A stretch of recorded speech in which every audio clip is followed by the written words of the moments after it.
Hello friends, good morning all of you. I know કે આ જે વિડીયો છે એનો એમ તો એવું છે કે ભાઈના ક્વેશ્ચન થ્રુ જ આ વિડીયો બનાવું છું કે એ ભાઈનો ક્વેશ્ચન હતો શ્યોરલી ત્યારે છે એ ટાઈમે મારી લિમિટેશનના કારણે હું એમને આન્સર નહોતી આપી શકી, પણ શ્યોરલી આ વિડીયો થ્રુ એમને ટ્રાય કરીશ કે એમને કંઈ પણ ક્વેશ્ચન પૂછેલો હતો એનો આન્સર શ્યોરલી એમને મળી જશે.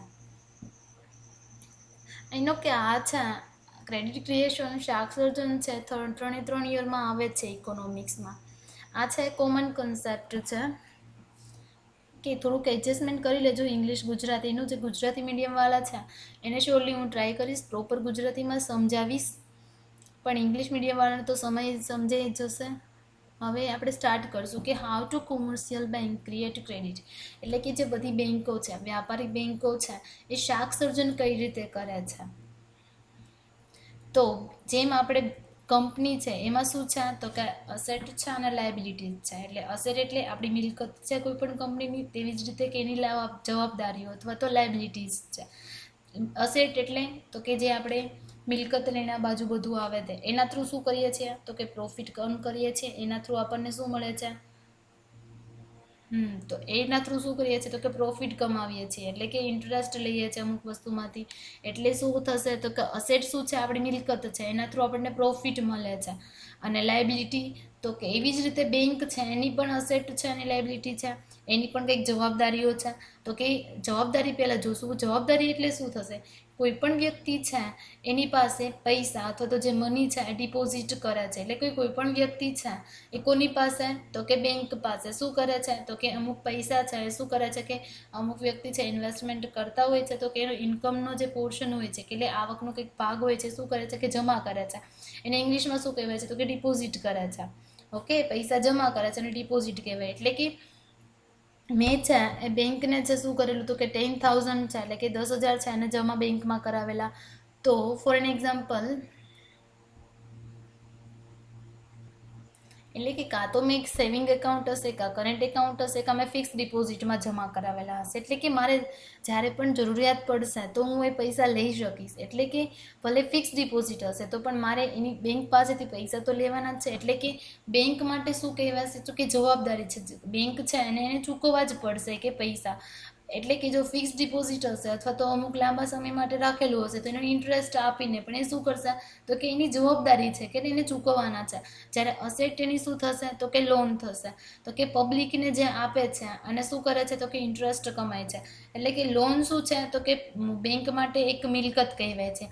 કારણ કે કોઈ પણ વ્યક્તિ, જો આ વ્યક્તિ છે ફોર એન એક્ઝામ્પલ એને શું મેં છે 10,000 છે એ જમા કરાવેલું, તો કે 10,000ની શું કરશે બેંક તો એ કોઈ પણ વ્યક્તિને લોન આપશે. એટલે કે લોન આપશે તો લોન થ્રુ એ શું કરશે કે ઇન્ટરેસ્ટ કમાશે. અસેટ શું કરે છે તો કે આપણને એટલે કે કોઈ પણ બેંક છે એને શું પ્રોફિટ અપાવે છે, તો કે પબ્લિકને કોઈ પણ લોન આપે છે એના થ્રુ એ શું કરશે તો કે ઇન્ટરેસ્ટ કમાય છે.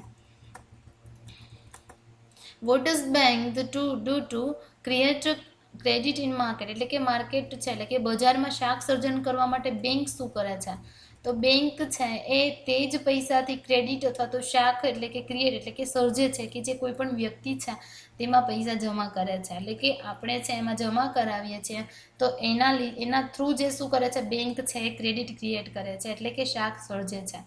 ફોર એન એક્ઝામ્પલ આપેલું છે કે મિસ્ટર અંકિત છે એ શું કરે છે કે 5,000 છે એ ડિપોઝિટ કરાવે છે. એટલે કે બેંક છે ફોર એન એક્ઝામ્પલ SBI છે તો એમાં શું કરે છે કે અંકિત છે એ શું કરે છે કે ડિપોઝિટ જેટલા કરાવે છે કે 5,000 જમા કરાવે છે. તો બેંક છે એને અંકિતભાઈ છે એને આપવા તો પડશે જ, એટલે કે એ શું છે કે એની લાયબિલિટીઝ છે. જ્યારે બેંક છે એ 5,000 છે કોને કરશે તો કે રાકેશને કેવી રીતે આપશે તો કે લોન આપશે.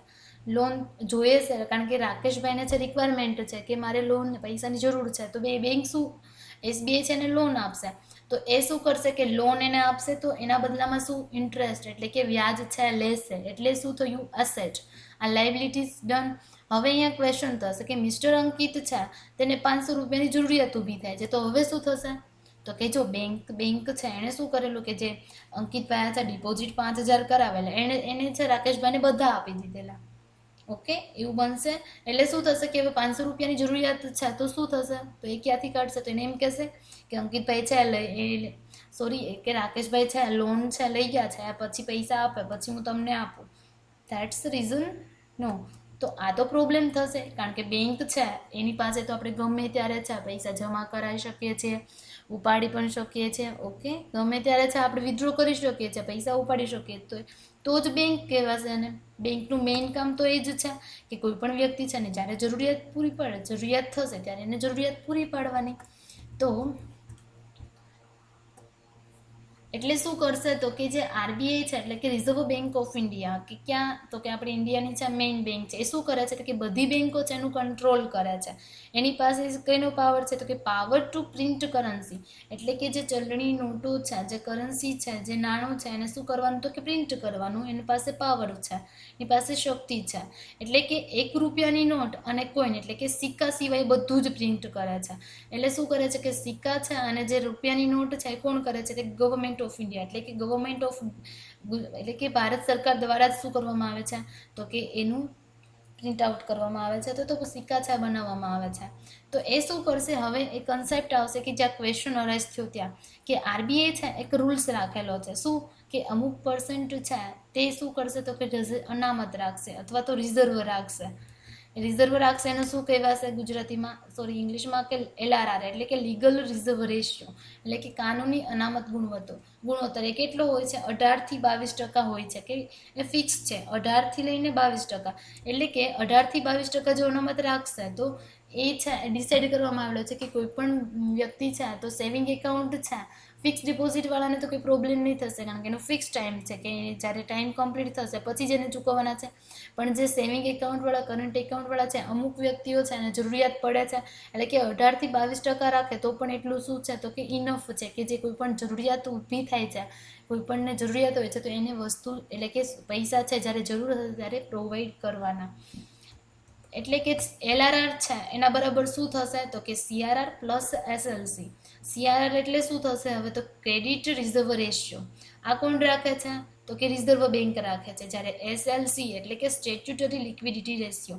અહીંયા લિક્વિડિટી એટલે શું થશે તો કે CRR છે ફિક્સ છે, કોઈ પણ બેંક આરબીઆઈ છે ફિક્સ રાખે છે કે એનું ઇન્ટરેસ્ટ છે ને એ પણ કોઈ પણ વ્યક્તિ છે એટલે કે જે બેંક છે એને આપતી નથી, એ છે ફિક્સ લઈ લે છે. પછી શું છે તો કે SLC એટલે શું થશે સ્ટેચ્યુટરી લિક્વિડિટી રેશિયો. લિક્વિડિટી એટલે શું થશે કે પ્રવાહી તરલતા, એટલે કે શું થશે કે એવી વસ્તુમાં એને ઇન્વેસ્ટમેન્ટ કરવાનું, બેંકને આ જે રિઝર્વ રાખેલું છે એના થ્રુ એવી વસ્તુમાં ઇન્ટરેસ્ટ કરવો એટલે કે ઇન્વેસ્ટમેન્ટ કરવાનું કે જેમાં ઇઝીલી છે એ ટ્રાન્સફર એટલે કે કેશ છે એટલે કે રોકડમાં ટ્રાન્સફર થઈ શકે. ફોર એન એક્ઝામ્પલ ગોલ્ડ, સોનું આવે, પછી ગવર્મેન્ટ સિક્યુરિટી આવે એટલે કે ગવર્મેન્ટની સિક્યુરિટી ક્યારે બહાર પાડશે તો કે જ્યારે ફાઇનાન્સ ડેફિસિટ એટલે કે ખામી, એટલે કે હું સમજાવું છું કે જો ઇન્કમ છે આપણી ઇન્કમ કરતાં જે એક્સપેન્સ છે, ખર્ચાઓ છે ગવર્મેન્ટના જે ઇન્ડિયાના, એ શું થશે કે વધી જશે. તો હવે એને શેની જરૂર પડશે તો પૈસાની જરૂર પડશે, એક્સપેન્સીસને તો પહોંચવું ને. તો એ શું કરશે કે સિક્યુરિટી બહાર પાડશે. સિક્યુરિટી બહાર પાડશે એટલે શું થશે કે જે બેંક, ફોર એન એક્ઝામ્પલ, એ શું કરશે તો કે બેંક થ્રુ અથવા તો એ શું કરશે કે એવી સ્કીમ બહાર પાડશે કે ફોર એન એક્ઝામ્પલ કે તમે અત્યારે 10,000 છે બેંકમાં, એવું કે 10,000 જમા કરાવો એટલે શું થશે કે 10,000 છે તમને 10 વર્ષ પછી 20,000 કરી નાખશો. એટલે કે એ શું કરશે કે એક કાગળિયું આપશે, એમાં લખી નાખશે કે 10 વર્ષ પછી તમે લઈ જશો એટલે કે 20,000 લઈ જજો.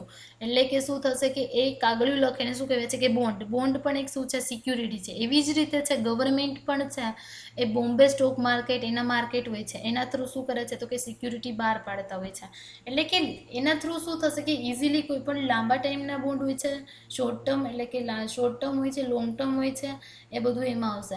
એટલે કે ઘણા પ્રકારના બોન્ડ હોય છે, એ શું છે ગવર્મેન્ટ સિક્યુરિટી છે. પછી શેર છે, અમુક શેર છે એમાં પણ કોઈ પણ બેંક છે ઇન્વેસ્ટ કરી શકે છે. એટલે અમુક શેર છે અમુક પ્રકારના જ એના હોય છે કે એ એટલે કે ડિસાઇડ કરેલા હોય છે આરબીઆઈ. એટલે આ છે ડીપમાં સમજાવ એટલે સમજાઈ જશે. આ સમજવા પહેલાં આપણે એક એક્ઝામ્પલ એટલે કે આ માહિતી છે એનો અભ્યાસ કરવો ખૂબ જ જરૂરી છે. તો જ છે CRR અને SLC સમજાશે. કે એગ્રીગેટ ડિમાન્ડ એટલે શું થશે કે માર્કેટમાં કુલ ડિમાન્ડ કેટલી છે, પછી એગ્રીગેટ સપ્લાય એટલે કે કુલ પુરવઠો કેટલો છે. અહીંયા બે ડિમાન્ડ ને સપ્લાય છે મનીની છે, એટલે કે એડી એટલે શું થશે એગ્રીગેટ ડિમાન્ડ એટલે કુલ માંગ, ડિમાન્ડ એટલે માંગ, એટલું યાદ રાખી શકો. સપ્લાય એટલે પુરવઠો. જો માંગ છે એક શું છે તો કે ગ્રેટર ધેન એસ, એટલે કે સપ્લાય એટલે કે પુરવઠા કરતાં શું છે તો કે માંગ વધુ છે. ફોર એન એક્ઝામ્પલ, જો હું મેંગો વેચું છું તો કે મારી પાસે છે 100 કિલો મેંગો છે, પરંતુ એની સામે 200 કિલોની રિક્વાયરમેન્ટ છે, એટલે કે જરૂરિયાત છે, એટલે કે મારી પાસે ઓછા મેંગો છે અને બધા લોકો છે એની માંગ વધુ છે, તો હું શું કરીશ કે ભાવ વધારી દઈશ. કારણ કે હું તો એવું જ જોઉં ને, પ્રોફિટ વધશે, કારણ કે હું 1 કિલોગ્રામ છે એના પણ પ્રાઇસ વધારીશ તો પણ 200 કિલોગ્રામની રિક્વાયરમેન્ટ જરૂરિયાત તો છે, બધા લોકો લેવાના તો છે જ, કારણ કે માંગ વધુ છે અને પુરવઠો ઓછો છે. તો શું કરશે તો કે માર્કેટમાં શું થશે તેવી રીતે તો કે હું વધારીશ એમ બધા લોકો છે બધા વસ્તુની માંગ થશે, તો કે માર્કેટમાં પણ માંગ વધી જશે. કોના કરતાં તો કે આપણી પાસે જે પુરવઠો છે એના કરતાં, એટલે કે બધા લોકો છે પ્રાઇસ પણ વધારી દેશે, એટલે શું થશે તે એક્સેસ એટલે વધારો થશે. શેમાં તો કે મની સપ્લાય, એટલે કે જે પુરવઠો શેનો તો કે મનીનો પુરવઠો છે એમાં શું થશે વધારો થશે. એને શું કહેવાય છે તો કે ઇન્ફ્લેશન કહેવાય છે. ઇન્ફ્લેશન અથવા તો ફુગાવો, સતત ભાવ વધારો થાય એને ફુગાવો કહેવાય છે. ઓકે, આ પરિસ્થિતિ હવે આવશે એટલે કે ઇકોનોમીમાં. હવે બીજી શું છે ડિમાન્ડ અને સપ્લાય. યાદ રાખવાનું છે એગ્રીગેટ ડિમાન્ડ એટલે ટોટલ માંગ કેટલી છે તે, પછી એગ્રીગેટ સપ્લાય એટલે કે કુલ પુરવઠો કેટલો છે તે. અહીંયા કઈ સાઈડ પાકડું છે તો સપ્લાય એટલે કે સપ્લાય વધુ છે અને માંગ ઓછી છે, એટલે કે મારી પાસે છે 100 કિલોગ્રામ મેંગો છે પણ લેવાવાળા છે થોડાક જ છે, તો શું થશે તો કે માંગ છે ઓછી છે અને આપણી પાસે શું છે સપ્લાય વધુ છે, એટલે કે લોઅર મની સપ્લાય, એટલે કે માર્કેટમાં શું હશે તો કે ઘટાડો થશે વસ્તુઓનો, એટલે કે વસ્તુઓનો ઘટાડો થશે એમ શું થશે કે મની છે એટલે મનીનો જે પુરવઠો છે એમાં પણ શું થશે ઘટાડો થશે. એને શું ઇંગ્લિશમાં કહેવાય છે ડિફ્લેશન, ગુજરાતીમાં મંદી અથવા તો ફુગાવો નહીં એવું કહી શકો તમે. ડિફ્લેશન એટલે કે મંદી, વસ્તુ છે એની બજાર, એટલે હવે આ બે વસ્તુ છે એને કંટ્રોલ કરવી પડશે. અત્યારે જે માર્કેટ છે એમાં શું ટ્રાય થાય છે કે એડી ઇઝ ઇક્વલ ટુ એસ, એટલે કે જેટલી ડિમાન્ડ છે એટલી જ સપ્લાય હોવી જોઈએ. આ વસ્તુ ટ્રાય કરવા માટે જ અત્યારે છે બધા લોકો, એટલે કે ઇકોનોમીમાં છે ગવર્મેન્ટ ટ્રાય કરે છે કે આ છે એ બંને મેન્ટેન રહેશે તો જ માર્કેટ મેન્ટેન રહેશે. એટલે કે આ બંનેની હવે આપણે પરિસ્થિતિ આવે આનો સામનો કઈ રીતે કરવો, તો એના માટે છે ગવર્મેન્ટ શું કરે છે તો કે બેંક શું કરે છે કે મોનેટરી પોલિસી એટલે કે નાણાકીય નીતિ, કે જે નાણાંનું મેનેજમેન્ટ થઈ જશે, એટલે કે પુરવઠો વધે છે ઘટે છે એ ક્યારે કંટ્રોલ થશે કે જ્યારે આપણી પાસે મનીનું મેનેજમેન્ટ પ્રોપર હશે ત્યારે. એટલે કે એ શું કરશે કે મોનેટરી પોલિસીને એની મોનેટરી પોલિસી છે કે એના થ્રુ એ સામનો કરશે. પેલું છે ક્વોન્ટિટેટિવ, એટલે કે ક્વોન્ટિટેટિવ એટલે શું થશે કે આખી ઇકોનોમીની સપ્લાય એ કરશે, કે આખી ઇકોનોમી છે આખું અર્થતંત્ર છે એમાં શું કરશે કે પુરવઠો જ છે એમાં ચેન્જીસ કરી નાખશે. જ્યારે ક્વોલિટેટિવ એટલે શું થશે કોઈ પણ એક સેક્ટર વિભાગ, ફોર એન એક્ઝામ્પલ ખેતીમાં શું કરશે કે ભાઈ ખેતીમાં જરૂર છે કે એમાં છે મની વધી ગયેલું છે, એટલે કે ફોર એન એક્ઝામ્પલ આપું છું કે ઇન્ડસ્ટ્રીઝ છે અથવા તો કોઈ પણ ઉદ્યોગ ધંધા છે તો એવી રીતે બધા ડિપાર્ટમેન્ટમાં ચેન્જીસ કરશે ખાલી. જ્યારે આ આખી ઇકોનોમી આખું અર્થતંત્ર છે એમાં મની અથવા એનો સપ્લાય કરશે. આપણે ખાલી એક જ સમજવાનું છે અહીંયા ક્વોન્ટિટેટિવ, એટલે આ સમજાઈ જશે. ક્વોન્ટિટેટિવ એટલે શું થશે કે આખી ઇકોનોમીમાં ચેન્જીસ કરવાનું છે, આખા અર્થતંત્રની મની સપ્લાયમાં ચેન્જ કરવાનું છે, એમાં આવશે સીઆરઆર. સીઆરઆર એટલે શું થશે તો કે રોકડ અનામત, એટલે કે આરબીઆઈ છે એ અમુક પર્સન્ટેજ ડિપોઝિટ કરાવેલા, એટલે કે આપણે છે ત્યાં જમા કરાવેલા છે પૈસા તેના રિઝર્વ અથવા તો અનામત રાખશે, અને રિઝર્વ ઇંગ્લિશમાં કહેવાય, ગુજરાતીમાં અનામત રાખશે. કે આરબીઆઈ છે એ શું કરશે કે અમુક ટકા છે બેંક પાસે જે ડિપોઝિટ પૈસા જમા કરાવે છે એમાંથી છે ફિક્સ શું કરશે કે એની પાસે રાખશે, કે એના એવું નહીં પછી બેંક એની પાસે ઇન્ટરેસ્ટ ના માંગી શકે, કારણ કે આરબીઆઈનો રૂલ્સ છે કે એ જે પૈસા લે છે એનું શું કરશે કે એને ઇન્ટરેસ્ટ બેંકને આપશે નહીં, એટલે કે એને બેંકને ભૂલી જ જવાના મતલબમાં. હવે એનું એક્ઝામ્પલ આપીશું તમને કે for an example HDFC bank છે. એચડીએફસી બેંક છે એમાં આ છે સેવિંગ એકાઉન્ટ, કરંટ એકાઉન્ટ. આપણને ખબર છે કારણ કે બેંક એકાઉન્ટ બધાને હોય છે, સેવિંગ એકાઉન્ટ હોય છે અને કરંટ એકાઉન્ટ હોય છે. એ કેટલા છે તો કે 500 રૂપિયા છે. ફોર એન એક્ઝામ્પલ આપવું છે કે બેંક પાસે ટોટલ જેમ આપણે જઈએ છીએ એમ બધા લોકો જાય છે એના સેવિંગ એકાઉન્ટ કરંટ એકાઉન્ટ થઈને 500 રૂપિયા એઝમ કરવાનું છે. પછી તો કે ફિક્સ ડિપોઝિટ, એટલે કે જેમ ફિક્સ ડિપોઝિટમાં પણ એટલે કે ફિક્સ ટાઈમ માટે પણ અમુક જમા કરતા હોય કે 10 વર્ષ પછી હોય 5 વર્ષ હોય, એટલે એવી રીતે એનો ટાઈમ લિમિટ હોય છે. એટલે એ કેટલા છે 500 રૂપિયા છે. તેવી રીતે ટોટલ ડિપોઝિટ એટલે કે ટોટલ જમા છે એચડીએફસી પાસે કેટલા છે તો 1000 છે. ઓકે, તો હવે ટોટલ ડિપોઝિટ એટલે ટોટલ ડિપોઝિટ થતો જમા એને શું કહેવાય છે ટીસી સોરી એનડીટીએલ. એનડીટીએલ એટલે શું થશે? તો કે એનડીટીએલ એટલે શું થશે કે એન એટલે નેટ, નેટ એટલે ચોખ્ખી, ડી એટલે ડિમાન્ડ, ડિમાન્ડ એટલે માંગ, ટી એટલે શું થશે કે ટાઈમ એટલે કે સમય થશે, એલ એટલે લાયબિલિટી એટલે કે જવાબદારી.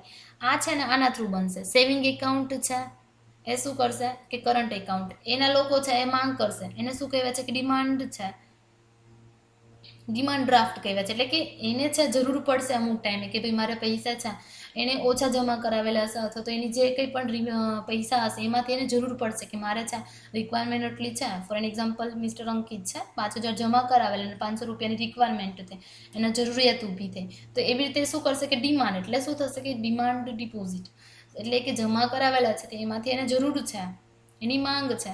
તો નેટ ડિમાન્ડ કેટલી છે અને ટાઈમ લાયબિલિટી એટલે કે આ ટાઈમ વાળું છે કે ફિક્સ ડિપોઝિટ એટલે કે ટાઈમ એટલે કે ટાઈમ કમ્પ્લીટ થશે તો એને ચૂકવવી જ પડશે એટલે કે જવાબદારી.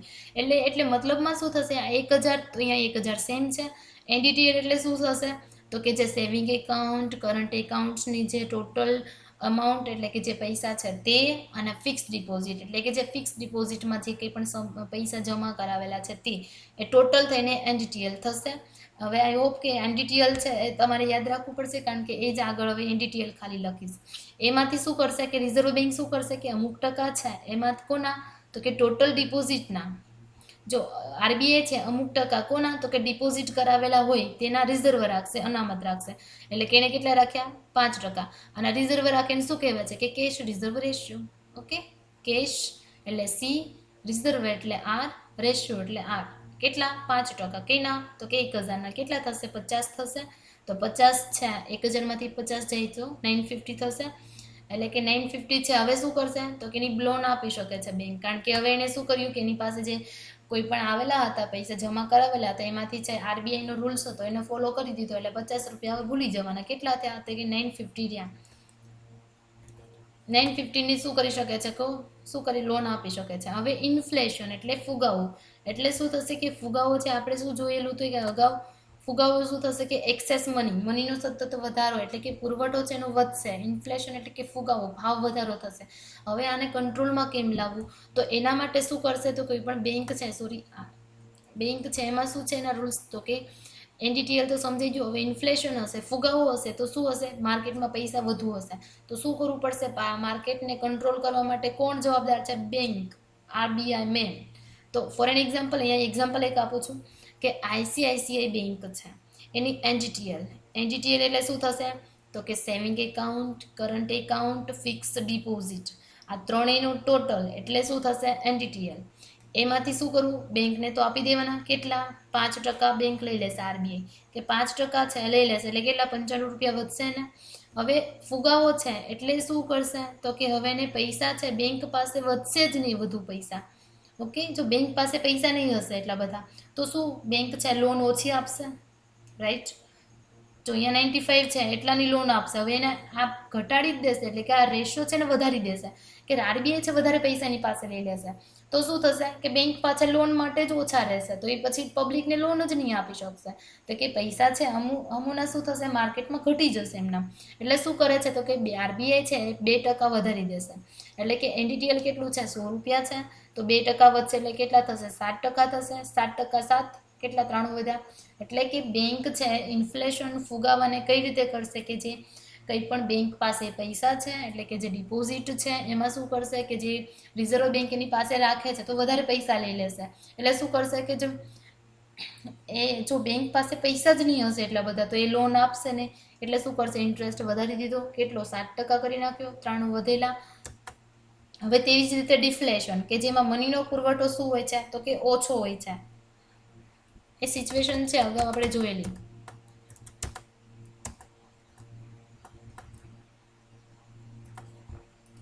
અહીંયા શું છે માંગ ઓછી છે અને સપ્લાય વધુ છે એટલે કે મની છે એની સપ્લાય એટલે કે પુરવઠામાં શું છે ઘટાડો થયો એટલે શું થયું છે તો કે મંદી થઈ છે.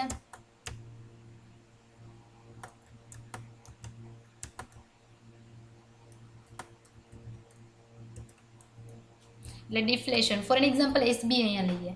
એસબીઆઈ છે એની પાસે એનડીટીએલ એટલે કે નેટ ડિમાન્ડ ટાઈમ લાયબિલિટી એમાં શું આવશે કરંટ એકાઉન્ટવાળા, સેવિંગ એકાઉન્ટવાળા, ફિક્સ ડિપોઝિટવાળા, એ બધા લોકોએ જમા કરાવેલા છે તે પૈસા, એટલે કે ટોટલ ડિપોઝિટ અથવા તો ટોટલ જમા પૈસા કેટલા છે? 100 રૂપિયા છે. તો એમાં CRR બેંકને તો આપી જ દેવાના છે કેટલા? તો કે 5%. કેટલા 5 થશે? વધ્યા 95. એટલે કે મની છે માર્કેટમાં શું છે? ઓછી છે. ઓકે, એવું થયું. જો મની છે એનો પુરવઠો ઓછો છે તો એ શું કરશે? આ SBI જે પૈસા એની પાસે લે છે એમાં ઘટાડી દેશે. એટલે કે જો હું ઓછા પૈસા લઈશ, એટલે કે RBI એમ કહે છે કે હું ઓછા પૈસા લઈશ, તો તમારી પાસે શું રહેશે? તો કે વધારે પૈસા રહેશે, કે લોન આપી શકો, કે કોઈ પણ વ્યક્તિને જરૂરિયાત છે તો એને વધારે તમે શું કરી શકો? લોન આપી શકો છો. તો એના થ્રુ શું થશે? કે માર્કેટમાં પૈસા છે વધી જશે. એટલે કે SBI પાસે NDTL કેટલું છે? NDTL એટલે પાછું કરંટ એકાઉન્ટવાળા, સેવિંગ એકાઉન્ટવાળા અને ફિક્સ ડિપોઝિટવાળા, ટોટલ ડિપોઝિટ, ટોટલ જમા જે બેંક પાસે છે તે 100 રૂપિયા છે. એમાંથી CRR એટલે કે કેશ રિઝર્વ રેશિયો કેટલો થશે? કેશ રિઝર્વમાં શું કરશે? ઘટાડો કરશે, એટલે કે 3% કરી નાખશે. તો શું થશે? કે 97. એટલે કે લોન માટે એને વધારે પૈસા રહેશે. એટલે કે માર્કેટ છે એમાં શું થશે? કે પુરવઠો વધી શકશે. હવે બીજી ટર્મ છે SLR, કે જે અગાઉ આપણે જોયેલું હતું. SLR એટલે શું થશે? કે સ્ટેચ્યુટરી લિક્વિડિટી રેશિયો. લિક્વિડિટી એટલે શું થશે? તો કે લિક્વિડિટી એટલે શું થશે? કે તરલતા. તરલતા એટલે કે ઇઝીલી, એટલે કે આપણે સિમ્પલી, એટલે કે ઇઝીલી, એટલે કે સરળ રીતે શું કરી શકીએ? કેશમાં છે ટ્રાન્સફર કરી શકીએ છીએ. કોઈ પણ પૈસા છે એવી જગ્યાએ ઇન્વેસ્ટમેન્ટ કરશું કે જેના થ્રુ આ SLR શા માટે ક્રિએટ કરવામાં આવેલું છે? પહેલા તો કે SLR છે, આ CRR છે બેંક પાસે વયું જશે. હવે ઓલા જે બેંક છે એને કંઈક તો એની પાસે રાખવું ને, કારણ કે જરૂરિયાત ઊભી થશે તો એ શું કરશે? જરૂરિયાતને પહોંચી વળવું પડશે. કારણ કે કોઈ પણ અમુક વ્યક્તિ છે કરંટ એકાઉન્ટવાળા, સેવિંગ એકાઉન્ટવાળા છે, ડિમાન્ડ કરશે કે અમારે પૈસા જોઈએ છે, અમે જમા કરાવેલા છે, અમને આપો. જો એને નહીં આપશું તો એ પણ હોબાળો બનાવશે કે બેંકનું કામ શું છે?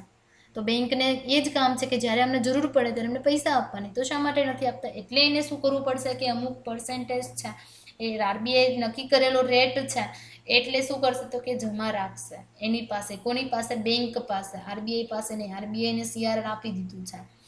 હવે તો કે CRI છે, RBI છે, એટલે કે બેંકને, એટલે કે ઇન્ટરેસ્ટ આપતી નથી. એ તો આપણને ખબર છે. CRR છે બેંક લઈ જશે, ભૂલી જવાના છે આપણે જે વધેલા એની લોનને આપીશું. એટલે કે લિક્વિડિટી એટલે શું થશે? એ ખબર પડી ગઈ. એટલે કે તરલતા કે છે. ફોર એક્ઝામ્પલ ગોલ્ડ છે, ગવર્મેન્ટની સિક્યુરિટીમાં અગાઉ સમજાઈ દીધેલું. શેર છે કે એ એવી વસ્તુમાં એટલે કે ઇન્વેસ્ટમેન્ટ કરશે કે એના થ્રુ શું કે જરૂરિયાત છે એને પણ પૂરી શકશે. એટલે કે ડિમાન્ડ થશે ત્યારે ગોલ્ડમાંથી એક ઇઝીલી શું કરી શકે? કેશમાં કરી શકે. ગવર્મેન્ટની સિક્યુરિટી પણ એ વેચીને કરી શકે. પછી શેર છે એ પણ ઇઝીલી થઈ શકે. એટલે કે આ શું છે? કે એક લિક્વિડિટી છે. એટલે કે એક લિક્વિડિટી એવી, એટલે કે સિક્યુરિટી એવી છે કે જેમાં આપણે ઇઝીલી શું કરી શકીએ? કેશમાં ટ્રાન્સફર કરી શકીએ છીએ. હવે પછી એમ ના કરે કે બેંક છે એ SLR છે અને બેંક લોનમાં ના જવા દે. એ બેંક એનો RBI નો રૂલ્સ છે. જો લોનમાં આપશે તો શું થશે? બેંક પાસે શેના પૈસા રાખશે? કે ઓલા વ્યક્તિઓ માંગશે તેનું કોણ આપશે? તો કે SLR છે એ લોન તરીકે ના આપી શકે. હવે એક્ઝામ્પલ સમજશો. એટલે કે હવે બંને સાથે લખશું, CRR અને SLR. SBI બેંક છે એની NDTL એટલે શું થશે પાછું?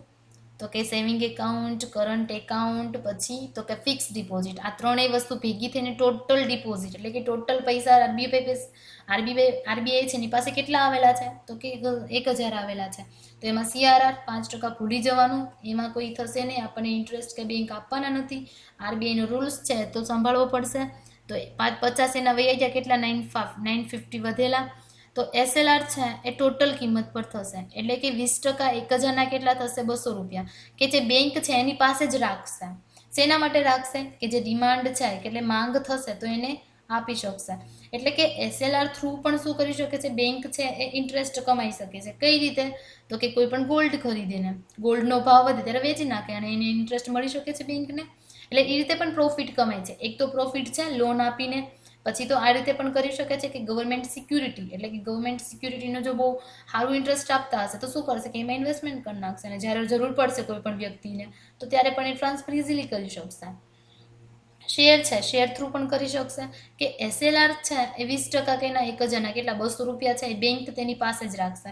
એટલે કે એની છે લોન આપી શકે નહીં. હવે વધેલા છે ને પૈસા એની લોન એ આપશે. એસબીઆઈ પાસે એનડીટીએલ કેટલું છે 1000, એમાંથી સીઆર ભૂલી જવાનું કોનું, આરબીઆઈને 5% આપી દીધા 950. પછી એસએલઆર છે એ 1000 ઉપર કાઉન્ટ થાય છે કે 20% છે, એના કેટલા 200 રૂપિયા થશે કે જે બેંક છે તેની પાસે જ રાખશે. અને કેટલા વધ્યા 750, એટલે કે 700 રૂપિયા છે, એટલે કે એ અઝમ્પશન છે એ લોન તરીકે કોઈ પણ બેંક આપી શકે છે.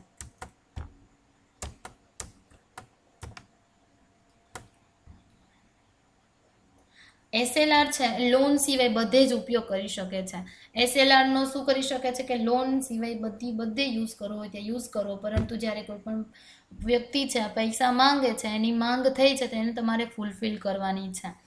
હવે છે કે બેંક ઓવરડ્રાફ્ટ. બેંક ઓવરડ્રાફ્ટ એટલે શું થશે કે જે આપણા એકાઉન્ટમાં પૂરતા પૈસા ના હોય, એટલે કે સફિશિયન્ટ બેલેન્સ ના હોય અને જરૂરિયાત ઊભી થાય તો બેંકમાંથી આપણે ઉપાડી શકીએ એક સાથે વધુ, એને બેંક ઓવરડ્રાફ્ટ કહેવાશે. બેંક ઓવરડ્રાફ્ટ એટલે કે બેંક ઓવરડ્રાફ્ટ એ કોઈ વ્યક્તિને આપશે કે 7 વર્ષનો એને રેકોર્ડ જોવે છે, 7 યર્સનો શું કરે છે રેકોર્ડ જોવે છે કે આનો છે પ્રીવિયસ યરમાં કેવો રેકોર્ડ છે. એટલે કે બેંક ઓવરડ્રાફ્ટની ફેસિલિટી બધા લોકોને મળતી નથી. એ વ્યક્તિની શાખા જોશે કે ભાઈ આ વ્યક્તિ છે એણે 10 લાખ 1 લાખ 2 લાખ એની જે કંઈ પણ જરૂરિયાત છે તો એને 10 લાખ જેટલી ઇન્વેસ્ટમેન્ટ કરેલું છે કે નહીં અગાઉથી, તો એને ઇન્વેસ્ટમેન્ટ કરેલું હશે તો એની ક્રેડિટ એની શાખા જોઈને કોઈ પણ બેંક શું આપે છે તો કે બેંક ઓવરડ્રાફ્ટની ફેસિલિટી આપે છે. એટલે કે બેંક ઓવરડ્રાફ્ટ એ આપશે શેમાંથી, એનડીટીએલ છે એ શું 1000 છે એ તો યુ, 1000 માંથી જે 5% છે એ તો આરબીઆઈ પાસે યુ, એમાં કંઈ એને ભૂલી જવાનું છે 950 વધેલા. એમાંથી એસએલઆર છે એ કેટલા 200 રાખેલા છે, તો એ શું કરશે બેંક તેની પાસે જ રાખશે. શેના માટે રાખશે કે કોઈ પણ વ્યક્તિ છે એને જરૂરિયાત પડશે તેના માટે. ઓકે, જરૂરિયાત પડશે તો એને શું કરવું પડશે, જરૂરિયાતને પૂરી પાડવી પડશે, કારણ કે બેંકનું કામ જ છે જરૂરિયાત પૂરી પાડવાની. તો એમાંથી શ્યોરલી બેંક ઓવરડ્રાફ્ટ છે એ ક્રેડિટ ક્રિએશનમાં પણ ઇમ્પોર્ટન્ટ છે, કારણ કે આના થ્રુ શું કરે છે 200 છે એમાંથી બેંક છે એની પાસે રાખશે, એટલે કે એના થ્રુ પણ એ ક્રેડિટ ક્રિએશન કરે છે અને લોન થ્રુ પણ ક્રેડિટ ક્રિએશન કરે છે.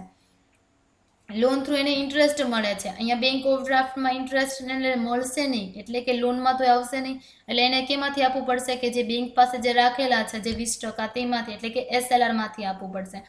અને આ જે બેંક ઓવરડ્રાફ્ટ છે એને એ રીતે, એટલે કે એને ઇન્ટરેસ્ટનો મળતો નથી, પરંતુ જ્યારે બેંક ઓવરડ્રાફ્ટ છે એના પણ રૂલ્સ હોય છે કે અમુક ટાઈમે પેઇડ ના કરે તો ઇન્ટરેસ્ટ લઈ શકે છે, પણ એના રૂલ્સ જે પ્રમાણે હશે તે, પણ એ એવું ઝાઝા ભાગે થતું નથી, કારણ કે બેંક ઓવરડ્રાફ્ટ છે એ બેંક છે વિચારીને આપતી હોય છે, કારણ કે કોઈ પણ વ્યક્તિ છે ક્યારે એને બેંક ઓવરડ્રાફ્ટ આપશે કે જ્યારે કેપેબલ હોય ત્યારે, અને એની પ્રોપર્ટી પણ જામીન પર મે બી રાખેલી હોય છે અમુક ટાઈમે, એટલે કે એની પાસે પ્રૂફ હોય છે અને એની શાખા પણ કોઈ પણ પર્સનની સારી હોય છે ત્યારે જ બેંક ઓવરડ્રાફ્ટની ફેસિલિટી મળે છે. શેમાંથી એસએલઆરમાંથી આપી શકશે કે એમાંથી શું કરશે કે એ છે એને એટલે બેંકનું કામ શું છે કે કસ્ટમરનું છે, એટલે કે કોઈ પણ પર્સન છે એનું શું છે કે એને સેટિસ્ફેક્શન, એને સંતોષ મળવો જોઈએ, એને સર્વિસ સારી મળવી જોઈએ. જો સર્વિસ સારી મળશે તો એ શું કરશે કે ફરીથી એને જરૂરિયાત છે એ તો કમ્પ્લીટ થઈ જશે બેંક ઓવરડ્રાફ્ટની, પરંતુ એને ભવિષ્યમાં પણ જરૂરિયાત હશે, એટલે કે એ શું કરી શકશે કે તો કે ઇન્વેસ્ટમેન્ટ કરી શકશે. એટલા માટે શું કરવું પડશે કે એને જરૂર છે તો એને જરૂરિયાત પૂરી પાડો, એ વન કાઇન્ડ્સ ઓફ એવું થશે. તો બેંક છે એ શું કરી શકે છે કે એને છે પબ્લિસિટીમાં, કારણ કે એની એક ટાઈપ પબ્લિસિટી એડવર્ટાઇઝ જેવું જ થશે, કારણ કે એ પણ શું કરશે કે બેંક છે એસબીઆઈ છે સારું એવું તમને આપણને બેંક ઓવરડ્રાફ્ટની ફેસિલિટી પણ આપે છે, એ પણ એક એડવર્ટાઇઝમેન્ટ જેવું થઈ જશે. એટલે કે બેંક છે એની એક સર્વિસીસ જ એવી હોય છે કે એ કોઈ પણ વ્યક્તિ છે એને આપી શકે. એટલે કે બેંક ઓવરડ્રાફ્ટ છે એ થોડુંક તો એડવર્સ ઇમ્પેક્ટ કરશે, કારણ કે જે આપણે પૈસા જમા રાખેલા છે એનું ઇન્ટરેસ્ટ નથી મળવાનું, પરંતુ એને એડવર્સ એટલે કે વ્યવસ્થિત, એટલે કે આમ ઊંધું પણ લઈ શકે કે ના કે અમારી પબ્લિસિટી વધી શકે છે, એટલે કે એવું પણ એ રીતે કરી શકે છે. એટલે કે બેંક ઓવરડ્રાફ્ટ છે એ ક્રેડિટ ક્રિએશન પર પણ થોડીક એડવર્સ ઇફેક્ટ કરે જ છે, એટલે કે પ્રતિકૂળ અસર કરે જ છે, પરંતુ શું કરે છે એને છે એટલે સવળું રાખીને એમ પણ કરી શકે છે કે ભાઈ બેંક છે એને જરૂરિયાત છે એને પૂરી પાડી દઈએ. ઓકે, આઈ હોપ કે ભાઈને આન્સર મળી ગયો હશે કે બેંક ઓવરડ્રાફ્ટ છે ક્રેડિટ ક્રિએશનમાં શ્યોરલી એડવર્સ ઇમ્પેક્ટ કરે છે, પણ એ બેંક છે એડવર્સ લઈને શું કરી શકે છે કે એની પબ્લિસિટી અથવા તેની રેપ્યુટેશન, એને રેપ્યુટેશન માટે પણ ફંડ અમુક જમા હોય છે, તો એમાંથી યુઝ કરીને પણ બેંક ઓવરડ્રાફ્ટ આપી શકે છે. આઈ હોપ કે ભાઈને આન્સર મળી ગયો હશે. ઓકે.